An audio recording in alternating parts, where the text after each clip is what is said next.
ओम नमो भगवते वासुदेवाय। बृहस्पतिवार का दिन भगवान श्री विष्णु और देवगुरु बृहस्पति को समर्पित माना गया है। यह व्रत श्रद्धा, संयम और विश्वास का प्रतीक है। शास्त्रों में कहा गया है कि जो भी भक्त सच्चे मन से बृहस्पतिवार व्रत का पालन करता है, उसके जीवन में ज्ञान, धर्म, धन और सौभाग्य की सदैव वृद्धि होती है।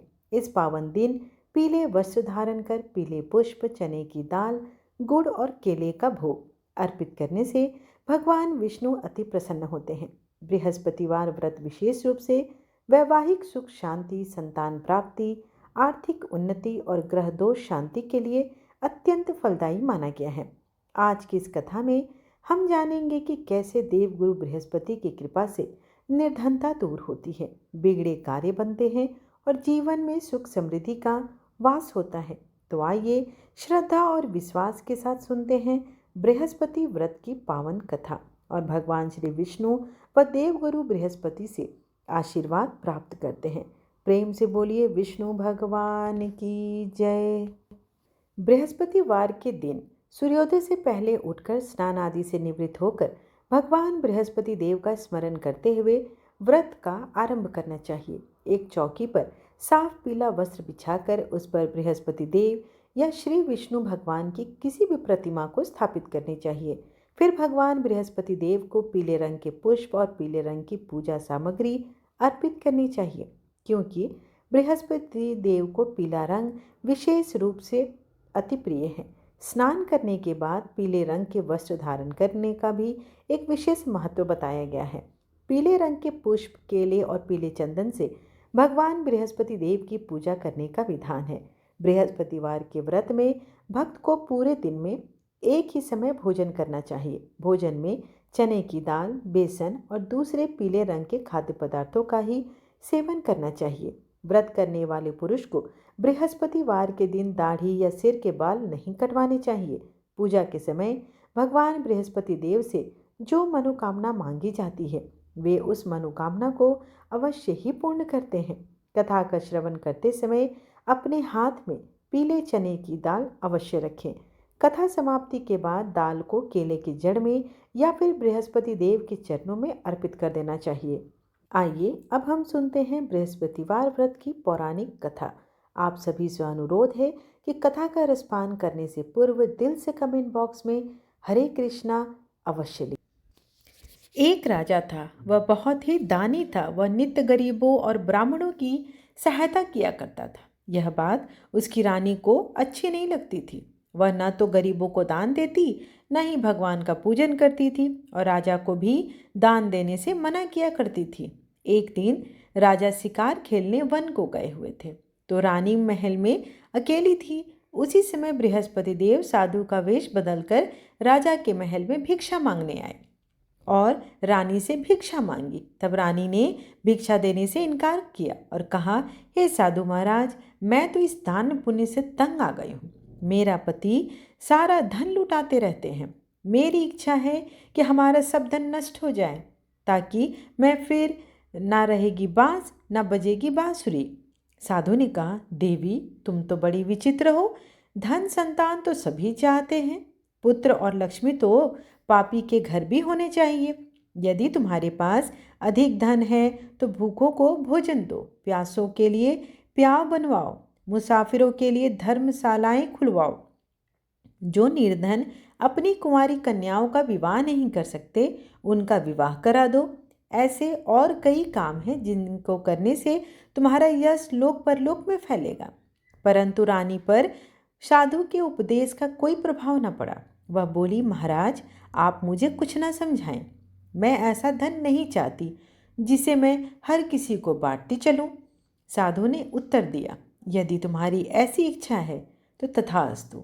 तुम ऐसा करना कि बृहस्पतिवार को घर लीपकर पीली मिट्टी से अपना सिर धोकर स्नान करना, भट्टी चढ़ाकर कपड़े धोना। ऐसा करने से आपका सारा धन नष्ट हो जाएगा।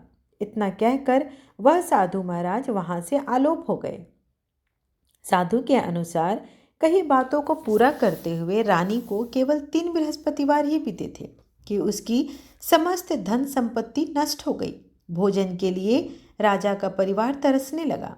तब एक दिन राजा ने रानी से बोला कि हे रानी, तुम यहीं रहो, मैं दूसरे देश को जाता हूँ, क्योंकि यहाँ पर सभी लोग मुझे जानते हैं, इसलिए मैं कोई छोटा कार्य नहीं कर सकता। ऐसा कहकर राजा परदेश चला गया। वहाँ वह जंगल से लकड़ी काट कर लाता और शहर में बेचता। इस तरह वह अपना जीवन व्यतीत करने लगा।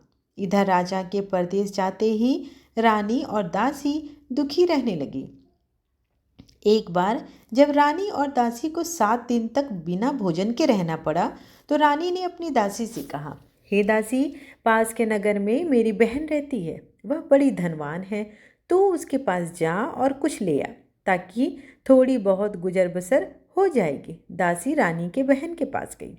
उस दिन गुरुवार था और रानी की बहन उस समय बृहस्पतिवार व्रत की कथा सुन रही थी। दासी ने रानी की बहन को अपनी रानी का संदेश दिया, लेकिन रानी की बड़ी बहन ने कोई उत्तर नहीं दिया। जब दासी को रानी की बहन से कोई उत्तर नहीं मिला तो वह बहुत दुखी हुई और उसे क्रोध भी आया। दासी ने वापस आकर रानी को सारी बात बता दी। सुनकर रानी ने अपने भाग्य को कोसा।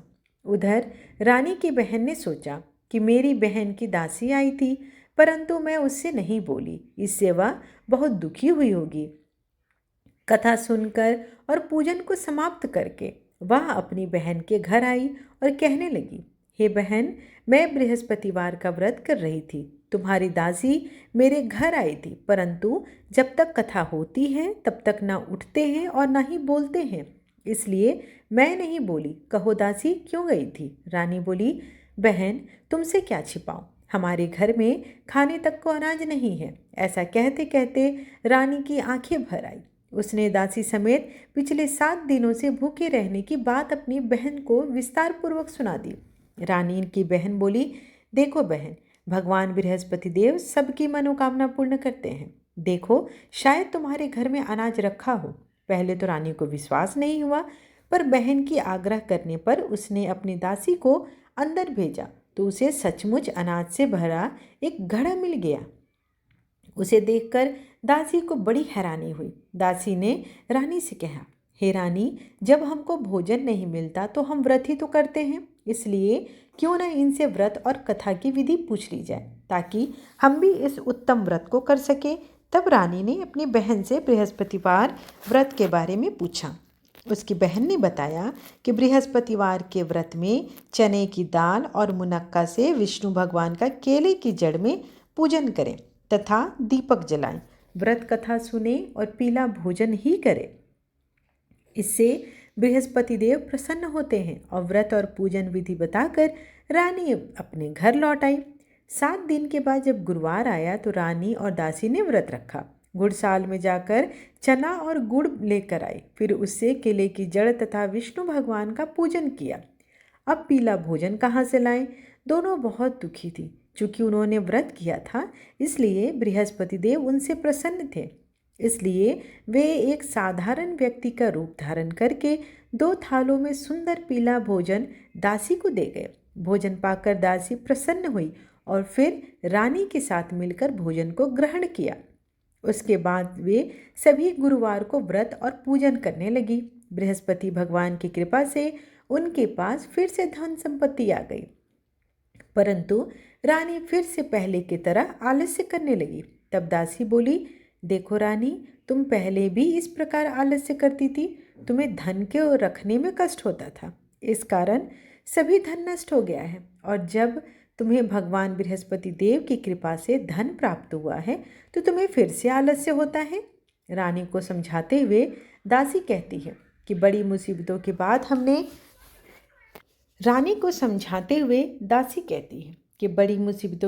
हमने यह धन पाया है, इसलिए हमें दान पुण्य करना चाहिए, भूखे मनुष्यों को भोजन कराना चाहिए और धन को शुभ कार्यों में खर्च करना चाहिए, जिससे तुम्हारे कुल का यश बढ़ेगा, स्वर्ग की प्राप्ति होगी और पितृलोक भी प्रसन्न होंगे। दासी की बात मानकर रानी अपना धन शुभ कार्यों में खर्च करने लगी, जिससे पूरे नगर में उसका यश फैलने लगा। एक दिन राजा दुखी होकर जंगल में एक पेड़ से नीचे आसन जमाकर बैठ गया। वह अपनी दशा को याद करके व्याकुल होने लगा। बृहस्पतिवार का दिन था। एकाएक उसने देखा कि निर्जन वन में एक साधु प्रकट हुए। वह साधु वेश में कोई और नहीं, स्वयं बृहस्पति देव ही थे। लकड़हारे के सामने आकर बोले, हे लकड़हारे, इस सुनसान जंगल में तुझ किस चिंता में बैठे हो? लकड़हारे ने दोनों हाथ जोड़कर प्रणाम किया और उत्तर दिया, महात्मा जी, आप सब कुछ जानते हैं, मैं क्या कहूँ। यह कहकर वह रोने लगा और साधु को अपनी सारी बात बताई। साधु ने कहा, तुम्हारी स्त्री ने बृहस्पति देव के दिन बृहस्पति भगवान का निरादर किया है, जिसके कारण रुष्ट होकर उन्होंने तुम्हारी यह दशा कर दी है। अब तुम चिंता मत करो, मेरे कहे अनुसार चलो तो तुम्हारे सारे दुख कष्ट दूर होंगे। भगवान पहले से भी अधिक संपत्ति देंगे। तुम बृहस्पति के दिन कथा किया करो। 2 पैसे के चने मुनक्का लाकर उसका प्रसाद बनाओ और शुद्ध जल से लोटे में शक्कर मिलाकर अमृत तैयार करो। तत्कथा के पश्चात अपने सारे परिवार और सुनने वाले प्रेमियों में अमृत व प्रसाद बांटकर आप भी ग्रहण करो। ऐसा करने से भगवान तुम्हारी सारी मनोकामनाएं पूर्ण करेंगे। साधु के ऐसे वचन सुनकर लकड़हारा बोला, मुझे लकड़ी बेचकर इतना पैसा नहीं मिलता जिससे भोजन के उपरांत कुछ बचा सकूं। मैंने रात्रि में अपनी स्त्री को व्याकुल देखा है। मेरे पास कुछ भी नहीं जिससे मैं उसकी खबर मंगा सकूं। साधु ने कहा, हे लकड़हारे, तुम किसी बात की चिंता मत करो। बृहस्पति के दिन तुम रोजाना की तरह लकड़ियां लेकर शहर को जाओ। तुमको रोज से दुगना धन प्राप्त होगा, जिससे तुम भली भांति भोजन कर लोगे तथा बृहस्पति देव की पूजा का सामान भी आ जाएगा। इतना कहकर साधु अंतर्ध्यान हो गए। धीरे धीरे समय व्यतीत होने पर फिर वही बृहस्पतिवार का दिन आया। लकड़हारा जंगल से लकड़ी काटकर किसी शहर में बेचने गया। उसे उस दिन उससे अधिक पैसा मिला। राजा ने चना गुड़ आदि लाकर गुरुवार की व्रत कथा की। उस दिन से उसके सभी कलेश दूर हो गए। परंतु जब दोबारा गुरुवार आया तो वो बृहस्पतिवार का व्रत करना भूल गया। इस कारण बृहस्पति भगवान नाराज हो गए। उस दिन उस नगर के राजा ने विशाल यज्ञ का आयोजन किया तथा शहर में घोषणा करा दी कि कोई भी मनुष्य अपने घर भोजन न बनावे, मेरे यहाँ भोजन करने आवे। इस आज्ञा को जो नहीं मानेगा उसे फांसी की सजा दी जाएगी। इस तरह की घोषणा संपूर्ण नगर में करवा दी गई।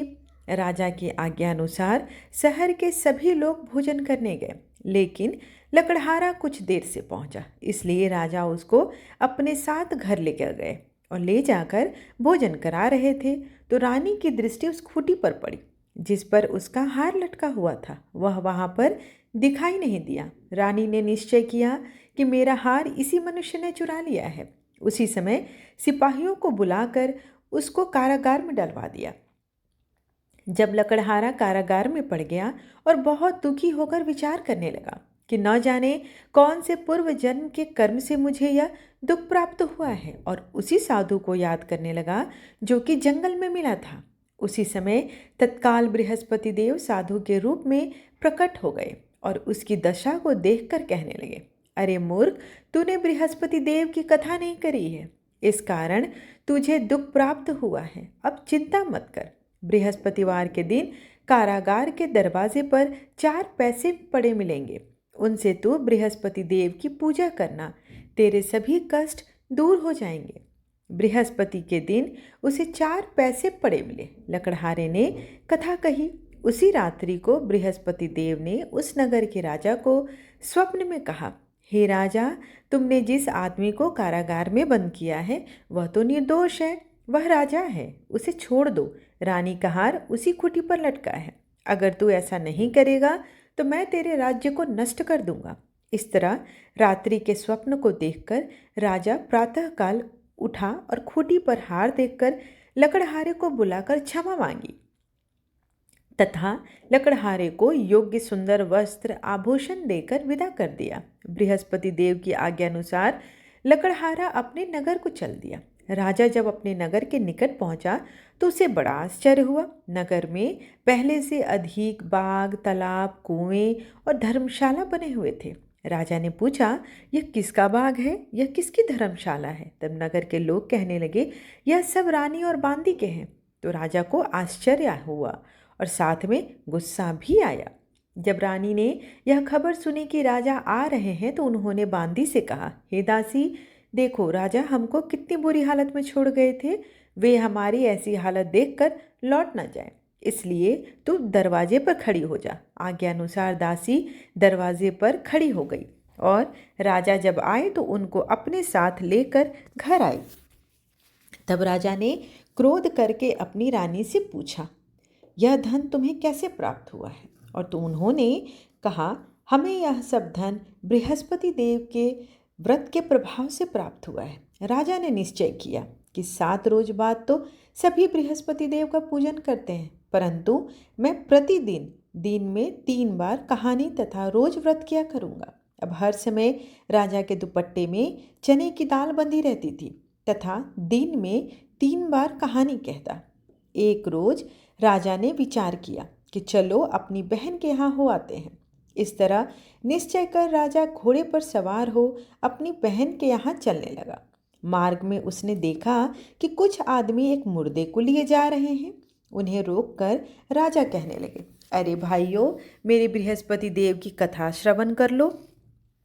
वे बोले, लो, हमारा आदमी मर गया और इनको कथा कहने की पड़ी है। परंतु कुछ आदमी बोले, अच्छा, कहो, हम तुम्हारी कथा भी सुनेंगे। राजा ने दाल निकाली और जब कथा आधी हुई थी कि मुर्दा हिलने लगा, और जब कथा समाप्त हो गई तो राम राम करके मनुष्य उठ खड़ा हुआ। आगे मार्ग में उसे एक किसान खेत में हल चलाता मिला। राजा ने उसे देख और उससे बोला, अरे भैया, तुम मेरी बृहस्पतिवार की कथा सुन लो।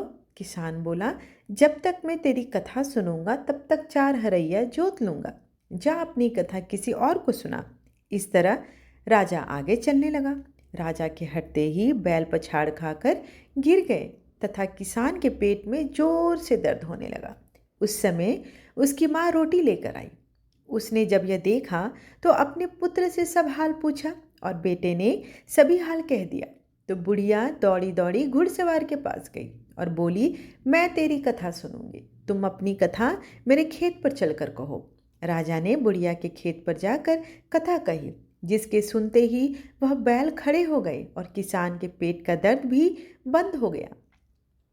राजा अपनी बहन के घर पहुंचा। बहन ने भाई की खूब मेहमानबाजी की। दूसरे रोज प्रातःकाल राजा जागा तो वह देखने लगा कि सब लोग भोजन कर रहे हैं। राजा ने अपनी बहन से कहा, ऐसा कोई मनुष्य नहीं है जिसने भोजन नहीं किया हो जो मेरी बृहस्पतिवार की व्रत कथा सुन ले। बहन बोली, हे भैया, यह देश तो ऐसा है कि यहाँ लोग पहले भोजन करते हैं, बाद में कोई दूसरा काम करते हैं। अगर कोई पड़ोस में है तो मैं उसे देख कर आती हूँ। वह ऐसा कहकर देखने चली गई, परंतु उसे कोई ऐसा व्यक्ति नहीं मिला जिसने भोजन न किया हो। अतः वह एक कुम्हार के घर गई जिसका लड़का बीमार था। उसे मालूम हुआ कि उसके यहाँ 3 रोज से किसी ने भोजन नहीं किया। रानी ने अपने भाई की कथा सुनने के लिए कुम्हार से कहा। वह तैयार हो गया। राजा ने जाकर बृहस्पतिवार की कथा कही, जिसको सुनकर उसका लड़का ठीक हो गया। अब तो राजा की प्रशंसा होने लगी। एक दिन राजा ने अपनी बहन से कहा कि बहन, चलो हम अपने घर जाएंगे, तुम भी तैयार हो जाओ। राजा की बहन ने अपनी सास से कहा। सास ने कहा, चली जाओ, परंतु बच्चों को लेकर मत जाना, क्योंकि तेरे भाई को कोई औलाद नहीं है। बहन ने अपने भैया से कहा, भैया, मैं तो चलूँगी पर कोई बच्चे नहीं जाएंगे। राजा बोला, जब कोई बच्चे ही ना चलेंगे तो तुम चलकर क्या करोगी? बड़े दुखी मन से राजा अपने नगर को लौट आया और राजा ने अपने रानी से कहा, हम निर्वंशी हैं, हमारा मुंह देखने का धर्म नहीं है। भोजन इत्यादि बिना कुछ किए वह सो गया। रानी बोली, हे प्रभु, बृहस्पति देव ने हमें सब कुछ दिया है, वह हमें संतान सुख भी अवश्य देंगे। उसी रात को बृहस्पति देव ने राजा से स्वप्न में कहा, हे राजन, उठ, सभी सोच को त्याग दे, तेरी रानी गर्भ से है। राजा की यह बात सुनकर बड़ी खुशी हुई। 9वें महीने में उसके गर्भ से एक सुंदर पुत्र पैदा हुआ। तब राजा बोला, हे रानी, स्त्री बिना भोजन के रह सकती है पर बिना कहे नहीं। जब मेरी बहन आएगी तो तुम उसे कुछ न कहना। रानी ने सुनकर हाँ कर दिया। जब राजा की बहन आई और यह शुभ समाचार सुना तो वह बधाई लेकर आई, अपने भाई के यहाँ आई। तब रानी ने कहा, घोड़ा चढ़कर तो नहीं आई, गधा चढ़ी आई। राजा की बहन बोली, भाभी मैं इस प्रकार नहीं कहती तो तुम्हें औलाद कैसे मिलती? बृहस्पति देव ऐसे ही हैं, जैसी जिनके मन में कामनाएं हैं सभी को पूर्ण करते हैं। जो सद्भावना पूर्वक भगवान बृहस्पतिवार का व्रत करता है एवं कथा पढ़ता है अथवा सुनाता है दूसरों को, बृहस्पति देव उसकी सभी मनोकामना पूर्ण करती हैं। भगवान बृहस्पति देव उसकी सदैव रक्षा करते हैं। संसार में जो भी मनुष्य सद्भावना से भगवान जी का पूजन और व्रत सच्चे हृदय से करते हैं तो उनकी सभी मनोकामनाएं वे पूर्ण करते हैं। जैसी सच्ची भावना से राजा और रानी ने उनकी कथा का गुणगान किया तो उनकी समस्त इच्छाएं बृहस्पति देव जी ने पूर्ण की थी। इसलिए पूर्ण कथा सुनने के बाद प्रसाद लेकर जाना चाहिए और हृदय से उनका मनन करते हुए जयकारा बोलना चाहिए। बोलो बृहस्पति देव की जय। आइए अब बृहस्पति देव की दूसरी कथा श्रवण करते हैं। प्राचीन काल में एक ब्राह्मण रहता था। वह बहुत निर्धन था, उसको कोई संतान नहीं थी। उसकी स्त्री भी बहुत मलिनता के साथ रहती थी। वह ना स्नान करती, ना किसी देवता का पूजन करती। इससे ब्राह्मण बेचारे बहुत दुखी रहते थे। बेचारे बहुत कुछ कहते थे किंतु उसका कोई परिणाम न निकला। भगवान की कृपा से ब्राह्मण की स्त्री को कन्या रूपी रत्न पैदा हुई। वह कन्या बड़ी होने पर प्रातःकाल उठकर स्नान करके विष्णु भगवान का जाप करने लगी और बृहस्पतिवार का व्रत करने लगी। अपने पूजन पाठ को समाप्त करके विद्यालय जाती तो अपनी मुट्ठी में जौ भर के ले जाती और पाठशाला के मार्ग में डालती जाती। तब ये जौ स्वर्ण के हो जाते, जिन्हें वे लौटते समय बीन कर घर ले आती थी। एक दिन वह बालिका सूप में उन सोने के जौ को फटक कर साफ कर रही थी तो उसके पिता ने देख लिया और कहा, हे बेटी, सोने के जौ को साफ करने के लिए तो सोने का सूप होना चाहिए। दूसरे दिन बृहस्पतिवार था। इस कन्या ने व्रत रखा और बृहस्पति देव से प्रार्थना करके कहा कि यदि मैंने आपकी पूजा सच्चे हृदय से की है तो मेरे लिए सोने का सूप दे दो।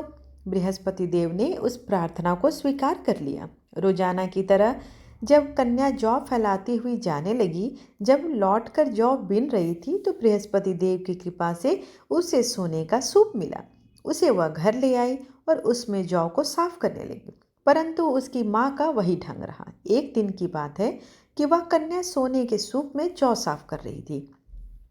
उस समय उस शहर का राजपुत्र वहां से होकर निकला। इस कन्या के रूप और लावण्य को देखकर मोहित हो गया और अपने घर आकर भोजन तथा जल त्याग कर उदास होकर लेट गया। राजा को जब इस बात का पता चला तो अपने प्रधानमंत्री के साथ उसके पास गए और बोले, बेटा, तुम्हें किस बात का कष्ट है? किसी ने तुम्हारा अपमान किया है या कोई और कारण है? जो भी हो मुझसे कहो, मैं वही कार्य करूँगा जिससे तुम्हें खुशी मिलेगी। अपने पिता की राजकुमार ने बातें सुनी तो वह बोला, मुझे आपकी कृपा से किसी बात का दुख नहीं है। किसी ने मेरा अपमान भी नहीं किया है, परंतु मैं उस लड़की के साथ विवाह करना चाहता हूँ जो सोने के सूप में जौ साफ कर रही थी। यह सुनकर राजा आश्चर्य में पड़ गया और बोला, हे बेटा, इस तरह की कन्या का पता तुम बताओ, मैं उसके साथ तेरा विवाह अवश्य ही करवा दूंगा। राजकुमार ने उस लड़की के घर का पता बतलाया। तब मंत्री उस लड़की के घर गए और ब्राह्मण देवता को सभी हाल बतलाए। ब्राह्मण देवता राजकुमार के साथ अपनी कन्या का विवाह करने के लिए तैयार हो गए और विधि विधान के अनुसार ब्राह्मण कन्या का विवाह राजकुमार के साथ हो गया।